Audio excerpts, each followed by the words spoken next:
All right, guys, episode 39. Whole gang's here. Tommy just asked what the topic is going to be. I like to hold it close to my chest, but we were supposed to get on last week, right? And then I wanted everybody on for this because it was kind of interesting. I want to talk just because in the last year, we've talked about this before, but in the last year, the push has been huge. I want to talk about how the AI side of things is changing the market a little bit, especially for search, Brian. because obviously, you know, in the home service space in general. Of course, Meta can be a big banger and so on and so forth. But like most people, 90% of people still live on Google, right? For most of their paid ads, they're running PPC or their LSA or whatever it might be, even organic. And I think it's changing the market, and it's going to continue as it becomes more widely adopted by just everyone, in the way that Google is working in agents, and pretty soon everybody's going to have their own personal agent. So it's kind of an interesting topic because I'm going to break it down as we kind of go, and I'm going to kind of structure it up into like different lanes that everybody can speak to, from the finance side, sales side, et cetera. Because I think it's going to change a lot. But on the marketing side, kind of interesting in terms of how people are going to end up searching for the company they want to work with and how they're going to find them. So like Google just released an update, and on that update, what people are kind of chattering about now is the fact that it's going to become more of a conversation model, right? And you're not going to necessarily be just ranking for keywords, right? You're going to be ranking for content, and you're getting cited through content. So like websites alone, they're not going to become obsolete, but they're not going to be enough. Like blog post content, things like that is just not going to be once again, this is on the marketing side. Because at some point in time, right now, when a customer goes to Google, they're searching, you're ranking 9 times out of 10 via keywords that you're trying to rank for, right? And the way that that's going to change is in the future, all of these companies, like you as a company, you're going to have like an agent, right? That knows everything about you and is like an AI brain, think of it, right? And then you have the person, the individual, who Google just released that they're rolling this connection out between different agentic conversations so they can happen. So essentially, customer goes, "Hey, I need an HVAC company in X area, go find it."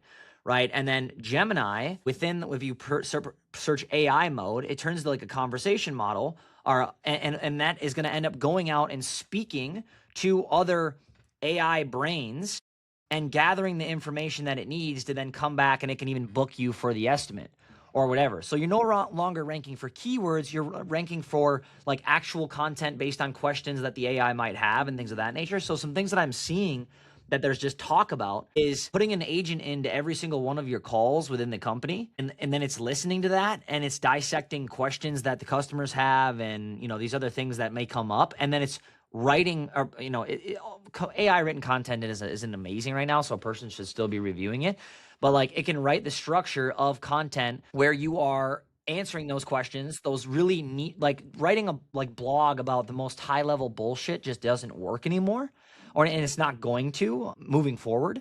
So it's like looking for actual questions that the customer might be asking within the AI mode of Google or whatever it might be, or whatever kind of agent they're using. And essentially it's going to be agents talking to agents instead of you ranking for a keyword on Google. There's a lot to it, and quite frankly, like even on that's more of like the AEO side. So it has nothing to do with really paid ads at all, right?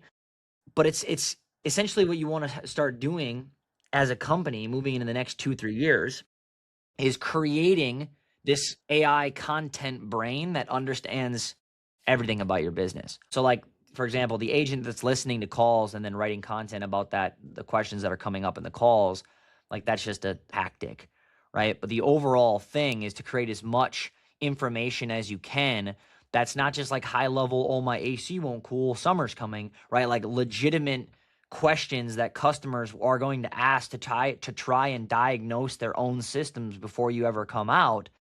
Those are the things that are going to start happening, right? So building content libraries for agents to read, not people. And then obviously on top of that, with your website and pushing as much content there, of course, that's going to be helpful as well. How do you do that? So that's kind of interesting. That's what we're moving into right now. So the way that we're doing it right now is we're just writing as much content based on conversations that our clients are having with their customers. And then we're housing that still on a markdown file, like an LLM citation file, That's how we're doing it currently. As far as I can recall to you guys right off of this call, like obviously our SEO team's smarter than I am when it comes to that. But from a 10,000 foot view, that's what we're doing right now. So it's nothing like crazy, right? We just have an entire markdown file for ranking on LLMs that we build and we continue to add information through over the course of time through customer conversations and different things and things that pop up at different times of the year and et cetera, et cetera, et cetera. That's what we're doing now. That's somewhere on your website back in the back. Correct. Yeah. Yep. Exactly. Yep. So that's content that the SEO team is like actively writing, reviewing, and posting. Now, this hasn't happened yet, but this was the whole thing behind this what's going to happen in the future. Because right now you can still rank for keywords and it's fine and it works fine, right? But in the future, it's just going to be agents talking to agents. And like people may not even go to your website, right? It's like they have their own personalized agent built into their phone, and it's going you can say, hey, find me an HVAC company in 20-mile radius that has 5-star reviews that's been around for this long, and I want you to ask questions, figure out all the information I need, and then I want you to book me with them, and it'll do all of that.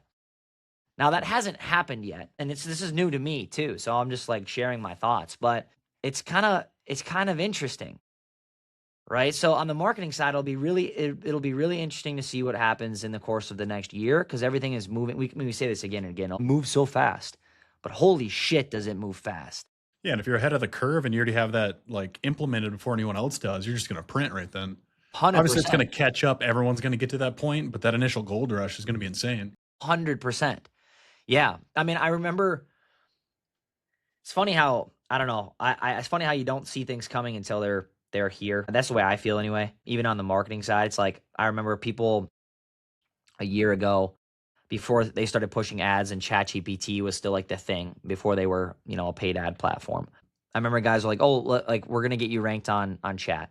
And really all you can do there, right, is the markdown file to rank on LLMs. Like there's not a lot of activity there, but it was a sexy like buzz thing, right, that people were trying to push. Yeah, people were trusting it too on chat. Correct. You voted the number one HVAC company, but that was embedded in their website. Exactly. That's exactly it. Yeah, that's what it was doing. It was because currently that's where we still are. We're just in a crawl phase. Like even in the conversation tab of Gemini or whatever the hell Google has, right? When you get in and you go, because you'll notice now, if everybody's listening to this, if you go search something on Google and you push AI mode or whatever the hell Google says now, it's like its own ChatGPT. It's a conversation model, but it's still just going out and crawling. That means it's crawling your site, it's crawling your content, it's crawling blah, blah, blah. In the future, it's going to be having a conversation with your own agent. I don't know, kind of interesting. I don't really know how that looks in the future, to be honest, but kind of fucking crazy. But so that's like the marketing side. That's just what, and like I said, my team knows more than I do. It's kind of like just still a wow thing for me, because this is the biggest shift I've seen in 7 years, 6 years. So, Well, yeah. And you're far more in tune with this by far than I am, but I know that SEO, fix my AC in a Google search, keyword search costs you $150 or $200 for that ranking.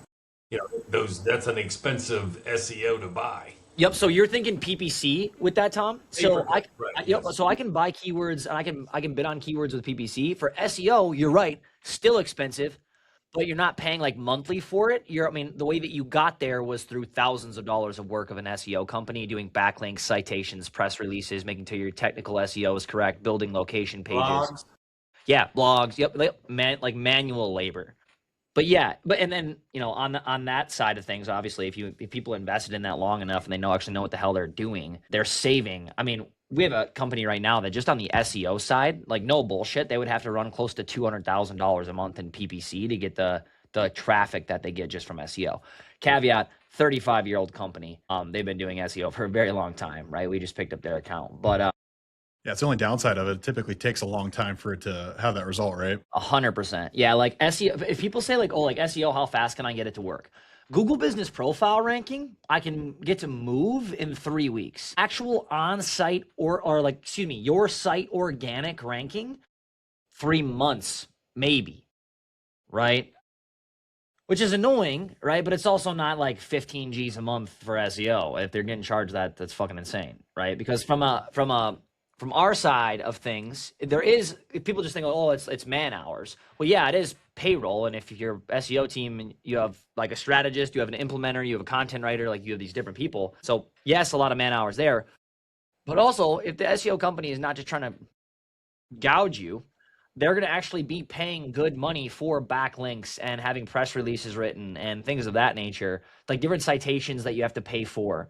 You know, they're going to be buying them from reliable sources and doing that for you. So it's not just, you know, just a man hours thing. But yeah, it does take time. It's kind of, which kind of, you know, sucks. But the beauty of it too is if you can bring your organic traffic up, you can always retarget on the paid ad side, even if they don't convert, that's a, you know, a bonus if you have it structured correctly.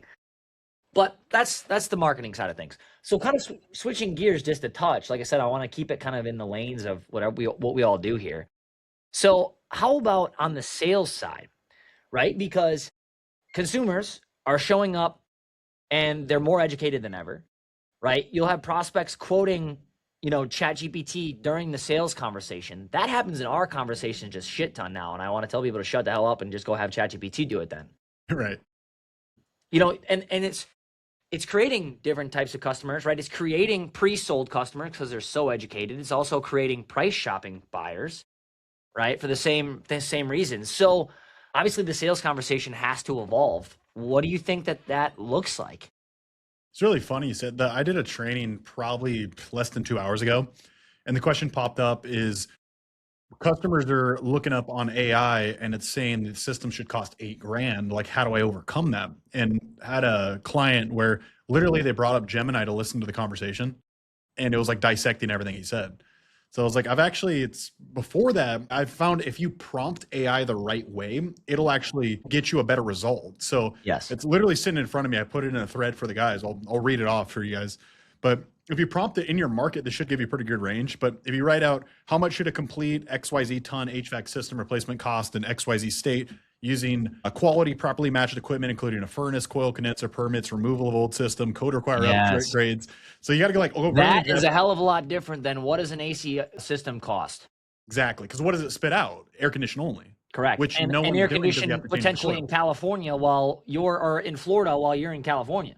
Or exactly. Whatever. Yeah, dude. Yeah. Yes. So when you prompt it that way, it typically will spit out like a range of like 15 to 28 grand, which typically is the range you need to be in. Yep. And it'll even say like lower than this you should caution. Correct. Because it's not done right.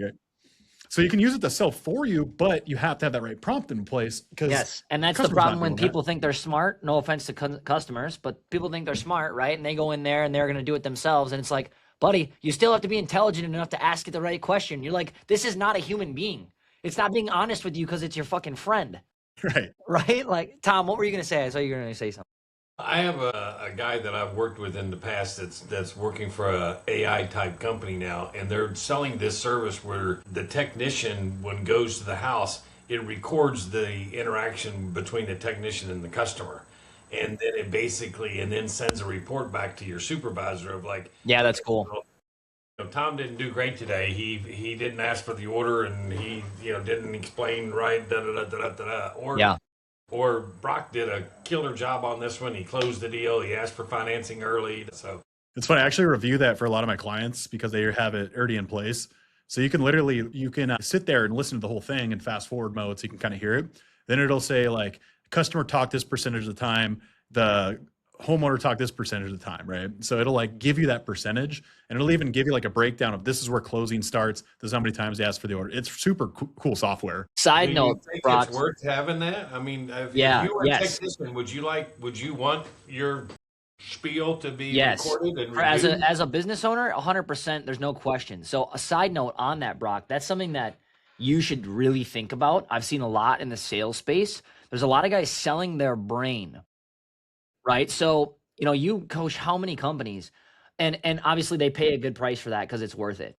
But you could also have a low ticket option for $99 a month where it's a module that goes in and if they have the capability to bring something to the call and it listens to them and dissects it. Because in the info space, it's really easy, or on the online space, because it's a goddamn Zoom call. Right. Flip side, in the house, maybe a little bit different. But there's a kid that I know mutually through friends, and he's one of the best info sales coaches in the world. And that's what, like him and guys like Jeremy Miner and Eddie Malouf, they're all launching these, Eddie Brain, Broc Brain, whatever. And it's like $99 a month, and it knows everything that you know, and it'll go through, you'll be able to go through and it'll review every single call for you and give the feedback that essentially you would give if it's well enough built with enough information. But side note, I think that's something that'd be sick. It's something I haven't put enough time and effort into it, but I have it in like literally on my my whiteboard here to do, because I was looking into doing like a role play tool as well. So same thing. Yeah, exactly. Sitting there, you can do that shadow closing role play. You're not just talking to yourself, but it's analyzed in real time. Correct. Yeah, So dude. there's a ton of tools on there. I think we'll just take the training time and shrink it down into like a third. Correct. Yeah, 100%. So still on the sales side, how do you overcome? Like, as I said, we even see some of this with current clients, and these HVAC guys, the ones that do, it's kind of like a double-edged sword. I kind of hate it, because before you could tell people in the nicest way to shut the hell up. You hired me for a reason. I know what I'm talking about. You have no idea. But now they have just enough information at their fingertips to where they feel like they know what's going on. Like, well, they'll take a report from us and they'll throw it in the chat, and they'll like try to, well, why aren't we doing this and this and this? And was a CPL like this and this dude, one? Like, yeah, I was like, holy shit. Did you look in your specific city and your specific demographic? Yeah, like I have a friend in the space. Her name is Alicia. She's a badass. She runs a cool agency, different spaces than we are, but she's like she's even more blunt than I am, and she'll literally tell people, she's like, so you just sent me this 6-page thing because you plugged our report in the chat, and that I guarantee you didn't even read, and you expect me to read it and make changes based on what AI is telling, like, just crazy. But how do you start to overcome? Because they trust chat. They trust Claude. They're not using, consumers aren't using Claude right now, but Gemini, whatever. So how does trust and authority work in a world where the consumer is now going to trust AI more than the salesperson? Because you made a good point earlier. You have to make it work for you, right? But you weren't there when they prompted it before you showed up. I don't know what that looks like. Honestly, I think I get asked this a lot, like, is AI going to kill HVAC sales? Like, is it going to make it harder to sell? And it's like, yes, if you're a smaller company that aren't doing the right things, absolutely, you're going to get killed. And I think that top 10%. Why would it hurt sales? Say again? Why would AI hurt sales? Because if you're a one-man operation and you're quoting really cheap equipment, you're not pulling permits, you're not background checked, you're subbing out the workers, and it prompts you to ask those questions, how are you going to answer that? Yeah, correct. You're going to be screwed. So I think it's when you look at money in general, it typically goes to the top 10%, then it kind of recycles again. And I think it's the same thing on this aspect. People are scared that it's going to make the price like harder to justify. I think it's going to do the opposite. If they're asking questions, then you support what they're saying, but you add more, right? So let's say, for example, if you type into ChatGPT, I'm getting an HVAC quote, what should I ask? It's going to have a very generic of like, what's the equipment? What's the brand? Blah, blah, blah. So if that's already covered in your sales process, you have a good process in general, and you're adding stuff to it that chat didn't even prompt you to say, then even if they sit there and let's say they were recording under the table the whole time and chat heard all the things, all the value points you delivered, it's just going to support what you're doing. Correct. But if they start skipping steps, they start cutting corners, and it's like, one big thing I say a lot, I probably said this like 10 times on the podcast already, but if the other company doesn't talk about it, it's not exclusive to you. So if I don't say let's say I don't explain that we don't subcontract out the workers, we background check and drug screen, even though I do those things, if it's not told to the customer, they may assume that you don't. Exactly. Because why didn't you say it? Right. Correct. It's the same concept. Like, especially when they can pull a transcript and like then AI can pull that out of it with what they would have never caught, because it's a human conversation, but you got to really cross your T's and dot your I's. Yeah. Yeah, because chat's going to look at just straight data. It's not going to look at, I'm a brand new company, I just started up, it's my son that's doing the installs for me. This sounds great. It's not going to disregard all of that. It's going to look at the statistics and the facts that you mentioned. Correct. 100%. So it's the companies that already have that foundation. I think they're going to do better than the companies that are shortcutting and being the lowest in the market, which maybe it makes a harder barrier of entry, which I don't know if that's a good thing or bad thing. It depends what size of company you are, right? 100%. If you still have those things in place, and like the big thing I always say, if there's a concern, let's say you're a brand new company, been in business 2 years, I'm not going to hide that. I'm going to bring it up front. That look, A lot of people, their concern is we're a brand new 2-year-old company, but the reason why we're a company is because I used to work at a big company. I found all the flaws, and I found that I'm doing this you want better. And exactly. yeah, So yeah, you yeah. restart it, and this is how we insure you with the warranty. It's backed by the manufacturer, so it's still tangible. You still have that credibility, even though you're new. But I Correct. don't want them looking that up like, oh, he didn't mention he's 2 years old, and Yeah, all that trust and authority's gone, right? correct. So I don't know if that I answered your question, but Yeah, no, it 100% did. I wonder, this is kind of just going back to the marketing side. Something I've been kind of thinking about, and I had honestly, it's this conversation right here that I just kind of came to this realization. Because I'm like, man, we've always had the same offer on the front end, right? Like, this is the problem that you guys have. This is what we do. We started out as just a paid ads agency. It just met, obviously now we do everything, and now we have an SEO department and we do all this stuff. In the beginning, when I first started selling to HVAC owners, I would explain high level, like the CRM and text message automations. Because 7 years ago, to businesses that I was talking to, that was like, I thought they would think that is really cool, right? Because they don't have anything like that. Well, I found out very quickly they don't give a single shit about it, right? It's like, can you get me calls or not? So I was sitting there explaining a CRM when it's like, okay, I should have been spending like ROI on investment and how many appointments you're going to get and the outcome. So I was kind of thinking to myself, especially these last couple months, and I'm like, do we push like some sort of like AI offer on the front? Yeah, maybe, right? Give people what they want, and then give them what they really need type of deal. Because there's just such this big buzz around it. But I think at the end of the day, like, yeah, stuff can be fancy and cool, and you can wrap it in AI, cover. But at the end of the day, they want appointments and revenue. So yeah, you might build an AI tool that goes in and it's like somehow you can attribute revenue. Like I just saw an ad for one today from a company, and they built some sort of AI system that you don't know what the fuck it is, right? It's just, that's what they call it, and apparently it helps like drive revenue, right? Somehow. But but at the back end of that, if it is actually working, they're communicating with the customer and getting them on the calendar, and they're selling them something, right? Like yeah. that's the end of like that's the goal. That's still the goal. So I was kind of going back and forth of like, okay, how important is this high level and automations with a different wrapper on it? Mhm. Like, and because now it's AI, or do we stick, should we just still focus on freaking setting appointments and selling deals and revenue? I think ultimately, obviously, that's the answer. But that's marketing in general, right? If you can wrap something around in a buzzword and sell them what they want and give them what they need, like, cool. Anyway, I don't know. It's just a thought. Makes I sense though. get I mean, too it's just deep I think sometimes AI is just a with big my lead service. magnet. Yeah, Go ahead, Tom. correct. I'm sorry, Brock. I didn't mean to interrupt you. No, go ahead, Tom. You're good. I'm just saying, to your point, I get too in deep in how the sausage is made of what I do, as opposed to like, look, I can help you with your consumer financing, and I can get customers approved that you can get approved on your own. Is that worth your time? Is that Yeah. worth paying me a fee for that? Yeah, literally. Instead of like, hey, Tom, I've spent 90,000 hours, and Tom's like, yeah, I can do this and this and this, and this is how we do it, and this is how seamless it is. And then pretty soon the guy's like, dude, does it get people approved or not? Right, exactly. What am I getting from this? Yeah, 100%. I don't care how hard it was to create. Yeah, And correct. and while we were on here, I put into Claude, I need a new AC. What questions should I ask? And it gave me a whole bunch of questions. And then I said, I'm in Tampa, Florida. What contractor should I call?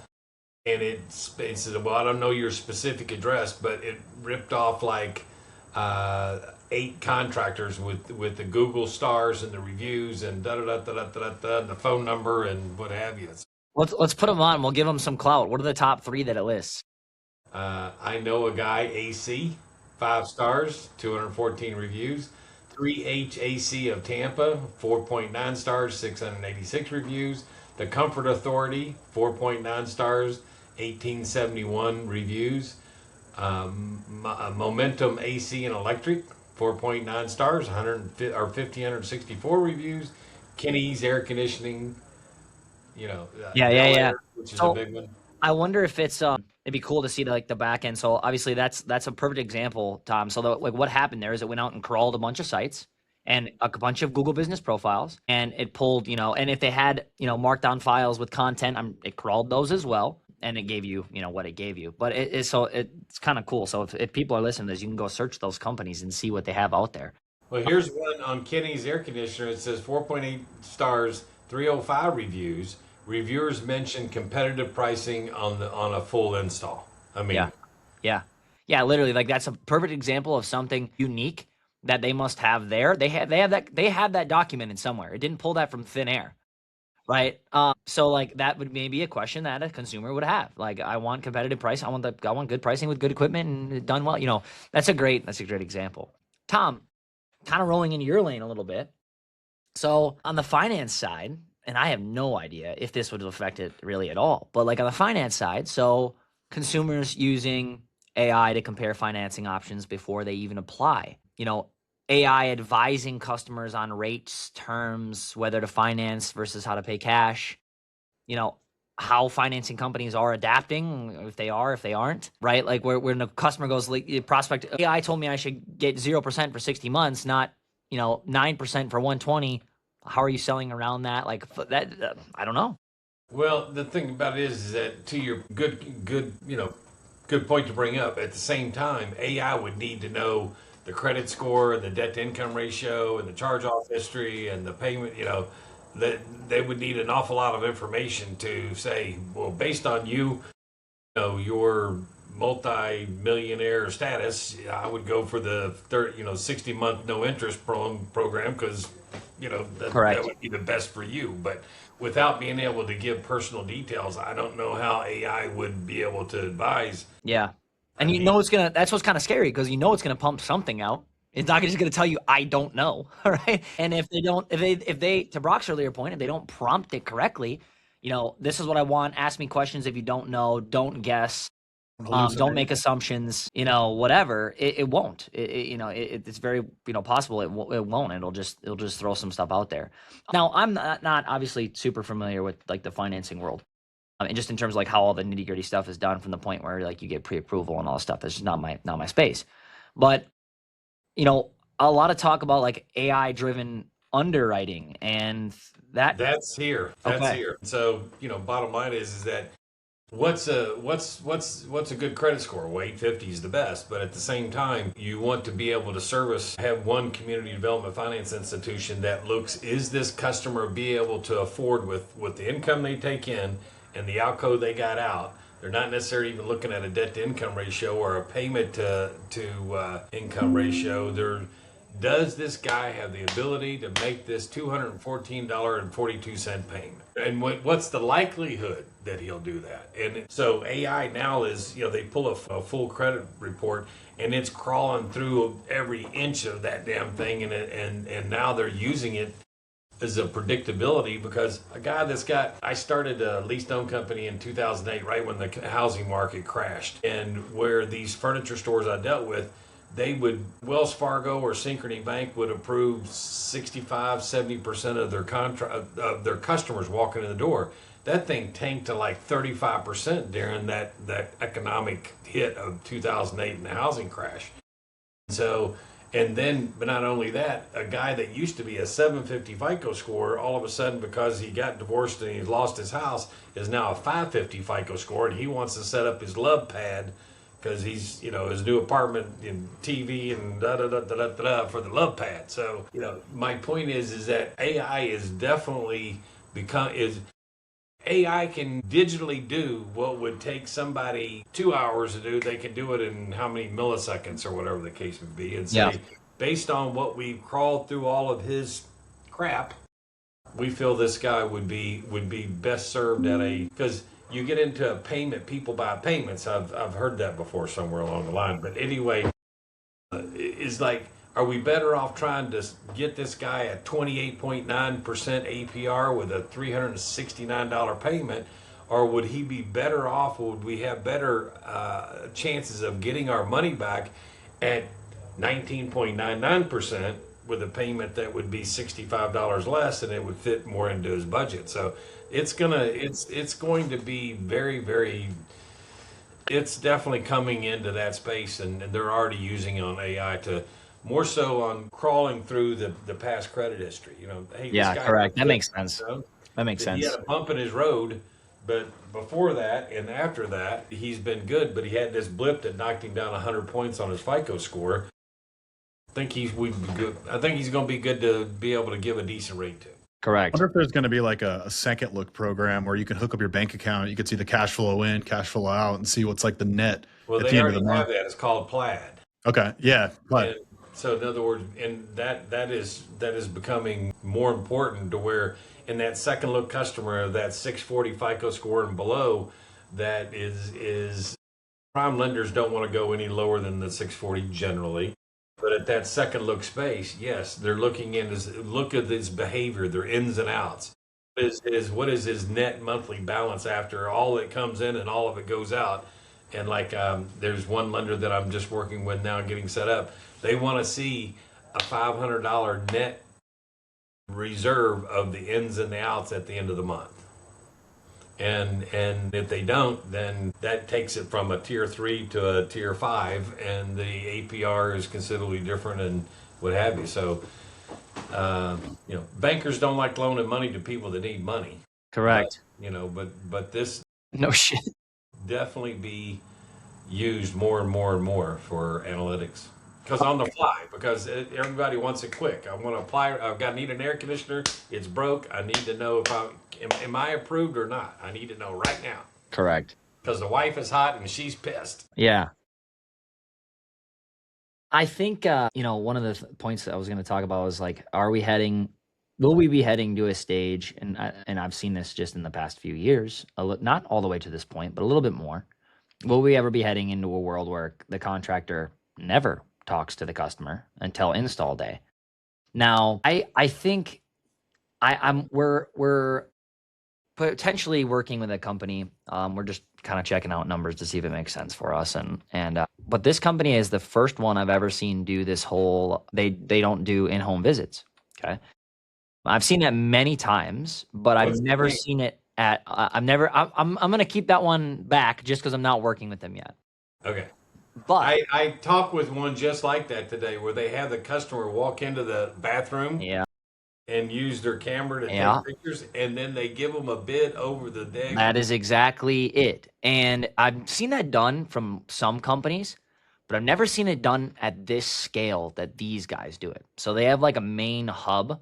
They don't even have other physical locations, and they service all the major markets. And they do tens of millions of dollars, many, many, many, many millions of dollars a year. And this model is moving quickly. Like in 3 years, they went from 13 mil to 60, and that's their process. Now their closing rate, when they told me their closing rate, I'm like, that is disgusting. Because it sucks. They're not even commission salespeople. I don't know how the hell that works, but that's what it is. What is it? I don't know. I genuinely don't know how that works. Like I just know they're not. What was their close rate? 10%. sounds about right. But they have no investment. They didn't roll the truck. They didn't buy a lead. That's exactly it. That's exactly it. And as long as they don't give a shit about the close rate, I mean, they do. Ultimately, they only care about the CAC. And if they can get the cost per acquisition where it needs to be, they do not give a shit. But to the point of, are we heading to a world where a contractor never talks to the customer? So obviously, it's still a person talking to the customer. At some point, it may be an agent talking to the customer, and there may be no people there, because that's a pretty repeatable process if I've ever heard one. A sales process, go into different parts of the home, take the photos, send them, we'll give you a quote, whatever. And you confirm it the day. It's kind of like what Tesla did with solar. Yeah. They were kind of more bait and switchy because they would quote this low price, then the salesperson would come out like, oh, well, we didn't see this or we didn't account for this. Yes. But they were in your house now. So Correct. now there's Correct. a good likelihood of you moving forward. Exactly. Yeah. So I don't know, just kind of an interesting thought because right now, I like I said, and we've seen more and more pricing tools. And I mean, we have an option for pricing tool funnel, right? Where we can give like general prices, right? Based on the information that they give us on square footage and zones and homes and whatever. But yeah, kind of interesting if it'll, I think it will. I think it will change. I think somebody will create an agent that's repeatable, that they can deploy into businesses that do that. Even if the agent doesn't give them price and a real person finally, like they just gather the information and a real person gives the price based on the stuff that they've gathered, I think that's going to come sooner than later. Yeah, I mean, PE's already I work with a couple clients where they have, let's say PE has 25 companies and their closer is just doing virtual calls. So all the technicians are there at the house. They turn it over to him. He runs 10, 15 calls a day.